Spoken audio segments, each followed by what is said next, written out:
Good morning, folks. So here we are. It is Friday, October 30th. And today we're going to be going over the last thing in our biomolecules unit, and that is indicators. So indicators are a really useful thing for science because what an indicator lets us do is it lets us determine if something is present just by looking for a color change. Incredibly useful to be able to do that so that we don't need to do really complex molecular testing. That's already been done for us. All we need to do is check and see what it looks like. So yesterday, we finished up with the neutralization reaction here for our acids and bases. Today, we're moving on to indicators. An indicator is defined as a chemical that provides a color change when it detects a specific molecule. You can think of a lot of indicators a lot like enzymes. Like enzymes, they too are designed to work with only very particular molecules. And when they find them, what's interesting is the chemical change that happens will produce a color change. And so if you take a look at the slide, the blue side is the start. That is a Benedict's test. And if it finds carbohydrates, then it will turn that orange color that you see. So we can tell very quickly, did it turn orange? If it did, we have carbohydrates. Now, there are a few indicators that you're going to need to know. But once more, look at that term, indicator. You may not think about it, but we have some pretty good examples of that. Blinkers on a car are indicator lights. They are giving us an indication of where the car is going to go. So these indicator solutions will do the same thing like a car's signal lights. They will turn on and they will indicate for you if something is present.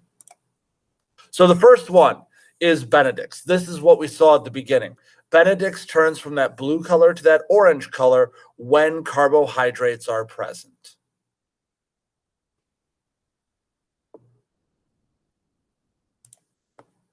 The next one, Lugol's. That's really just a fancy word for iodine.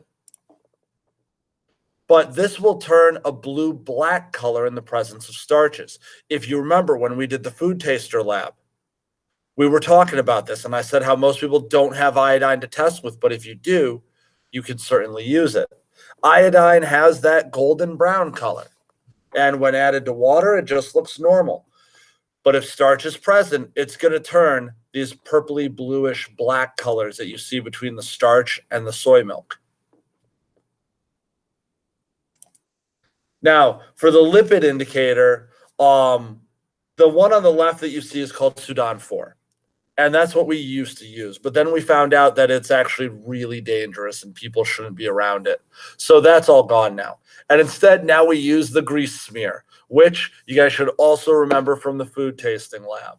You can see you put a drop of water here, the drop of cooking oil there, hold it up to the light. Only the side that has lipids will get this bright translucent layer. Water doesn't do that.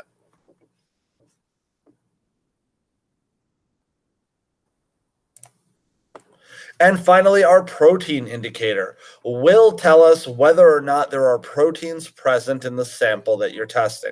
It starts off blue, again, but it will turn purple when it detects proteins. You can see that in this middle one right here. So you guys need to know what those indicators are, and you should also know what they detect. So now it's on you. Go back through the slideshow, find out what each one of these says it's looking for, and make sure to get that marked down. What I wanted to do was I wanted to be able to give you guys a little bit of a live example of that. So if we look down here in front, I have different beakers full of different substances. I have 3 different indicator bottles here that I'm going to use. And I've got a whole mess of test tubes over there. So what I'm going to do is take a test tube. Now this is the starch water. Just going to stir it up a little bit. Yep.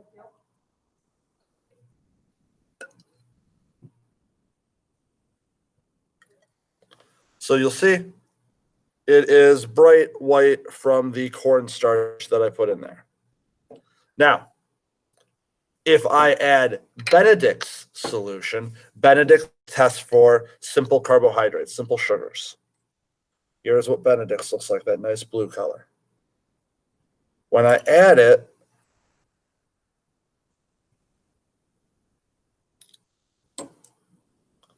if there are simple carbohydrates, it should turn orange. And you can see it's not turning orange. So there are no carbohydrates, simple sugars in that sample. Let's do it again. New test tube.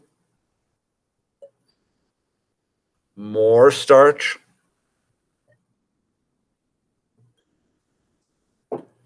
Next, we'll test the Lugol's.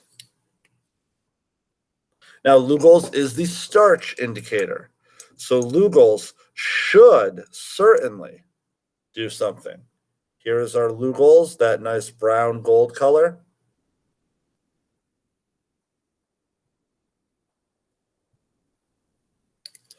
And you can see it didn't even take 2 droppers of that, and the whole thing has turned that dark purpley black color. So we know starch is present there. Our indicator worked.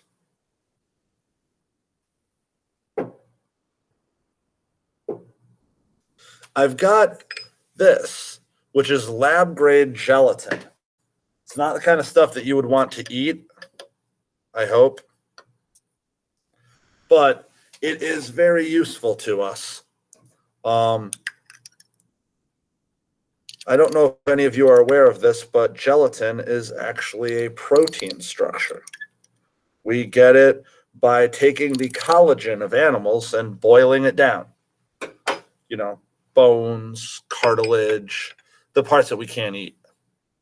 So now that's in here.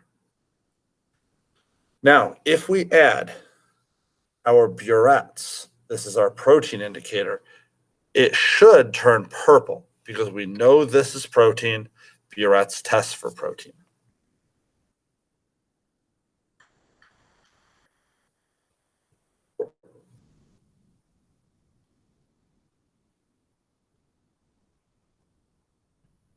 Now see, this one is still blue, but the reason it's still blue is because it needs one more thing to kind of activate it. Now I have to keep the jug over in storage, so I will be right back.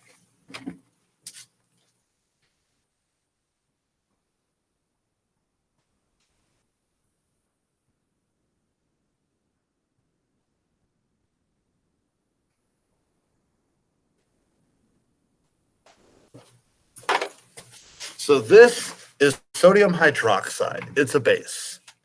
And what this base will do is it will kind of rip apart the protein structure in that sample. So here, once again, is our gelatin and our burettes. I'm going to add the NaOH. And you can see that really rapidly we start to get that super dark purple. For me, it looks super dark purple. For you guys, it looks like the camera's still seeing mostly blue. But it is very, very purple, showing that we do have proteins present, showing that everything is working. So now we know that our indicators are detecting the things that they're supposed to. Those are the types of color changes that you should expect to see. And when I see you folks in person next week, we're going to be doing a little bit more of these indicator tests. So hopefully that helps. I'll see everybody in class. Have a great day.